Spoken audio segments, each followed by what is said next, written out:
ആരോഗ്യവകുപ്പിൽ 10 വർഷത്തെ പർച്ചേസുകളിൽ അന്വേഷണത്തിന് ഉത്തരവിട്ട മന്ത്രി. ആരോഗ്യവകുപ്പിൽ കഴിഞ്ഞ 10 വർഷത്തിനിടെ നടത്തിയ പർച്ചേസുകളിൽ സമഗ്രമായ വകുപ്പ് തല അന്വേഷണം നടത്തുമെന്ന് ആരോഗ്യമന്ത്രി കെ മുരളീധരൻ. മെഡിക്കൽ കോളേജുകളിലും വിവിധ ആശുപത്രികളിലും കോടികൾ മുടക്കിയ ഉപകരണങ്ങൾ വാങ്ങിയിട്ടും കാലങ്ങളായി ആരും തിരിഞ്ഞു നോക്കാതെ ഇട്ടിരിക്കുന്നത് സംബന്ധിച്ച പരാതികളുടെയും നേരിൽ കണ്ട് മനസ്സിലാക്കിയ സാഹചര്യത്തിലുമാണ് അന്വേഷണമെന്നും ഇതിൽ രാഷ്ട്രീയം കലർത്തരുതെന്നും മന്ത്രി പറഞ്ഞു. ആശുപത്രികളിൽ മതിയായ ജീവനക്കാരെ നിയോഗിക്കാനും മരുന്നുകൾ വാങ്ങാനും സാമ്പത്തിക പ്രതിസന്ധി നേരിടുന്ന കാലത്ത് ഇത്രയധികം ഉപകരണങ്ങൾ എന്തിനു വാങ്ങിക്കൂട്ടിയെന്നത് കണ്ടെത്തേണ്ടതുണ്ട്. കമ്മീഷൻ ലക്ഷ്യമിട്ടുള്ള പർച്ചേസുകളാണ് നടന്നതെന്നുള്ള ആക്ഷേപങ്ങളിൽ വ്യക്തത വരുത്തേണ്ടതുണ്ട്. തകർന്ന സിസ്റ്റത്തെ ശരിയാക്കുന്നതിനുള്ള നടപടികളുടെ ഭാഗമാണിതെന്നും മന്ത്രി കെ മുരളീധരൻ വ്യക്തമാക്കി.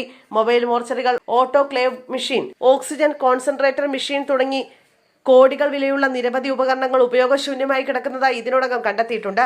പ്ലാൻ ഫണ്ട് ഉപയോഗിച്ചുള്ള എല്ലാ പർച്ചേസുകളും അന്വേഷിക്കും. കൂടാതെ കേന്ദ്ര പദ്ധതിയായ PMSSY ഫണ്ട് ഉപയോഗിച്ചുള്ള പർച്ചേസുകളും കോവിഡ് കാലത്ത് കേന്ദ്ര സർക്കാർ വിതരണം ചെയ്ത ഉപകരണങ്ങൾ പ്രവർത്തിപ്പിക്കാതെ കൂട്ടിയിട്ടിരിക്കുന്നതും അന്വേഷണ പരിധിയിൽ ഉൾപ്പെടുത്തും. ഇത് സംബന്ധിച്ച പരാതികൾ സർക്കാർ അധികാരത്തിലെത്തിയതിന് പിന്നാലെ വിവിധയിടങ്ങളിൽ നിന്ന് ഉയർന്നിരുന്നെങ്കിലും കഴിഞ്ഞ ദിവസം വയനാട് മെഡിക്കൽ കോളേജ് സന്ദർശനത്തിനിടെ നേരിൽ കണ്ട് ബോധ്യപ്പെട്ട യാഥാർത്ഥ്യങ്ങളാണ് ഇപ്പോൾ അന്വേഷണ തീരുമാനത്തിന് പിന്നിൽ. വയനാട് മെഡിക്കൽ കോളേജിൽ മൊബൈൽ മോർച്ചറികൾ ഉൾപ്പെടെ കോടികൾ വിലയുള്ള ഉപകരണങ്ങൾ ഗോഡൌണിൽ തള്ളിയിരിക്കുകയാണ്.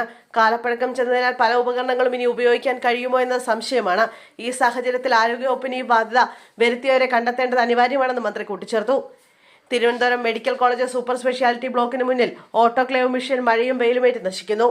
തിരുവനന്തപുരം ജനറൽ ആശുപത്രിയിൽ കോവിഡ് കാലത്ത് ലഭിച്ച 2 ഓക്സിജൻ കോൺസെൻട്രേറ്റർ മെഷീൻ പ്രവർത്തന സജ്ജമല്ലാതെ കിടക്കുന്നു. ലക്ഷങ്ങൾ മുടക്കി ഓക്സിജൻ വാങ്ങിക്കുമ്പോഴാണ് ഈ ഉപകരണം ഇത്തരത്തിൽ നശിക്കുന്നത്.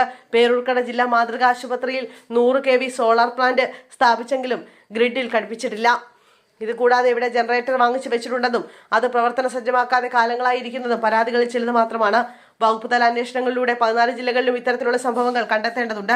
വകുപ്പ് തല അന്വേഷണത്തിന് ശേഷം സാമ്പത്തിക കാര്യങ്ങളെക്കുറിച്ച് സംസ്ഥാന ധനകാര്യ വകുപ്പും പരിശോധിക്കും. ക്രമക്കേടുകൾ കണ്ടെത്തിയാൽ വിജിലൻസ് ആന്റി കറപ്ഷൻ ബ്യൂറോയ്ക്ക് കൈമാറുമെന്നും മന്ത്രി കെ മുരളീധരൻ വാർത്താക്കുറിപ്പിൽ വ്യക്തമാക്കി.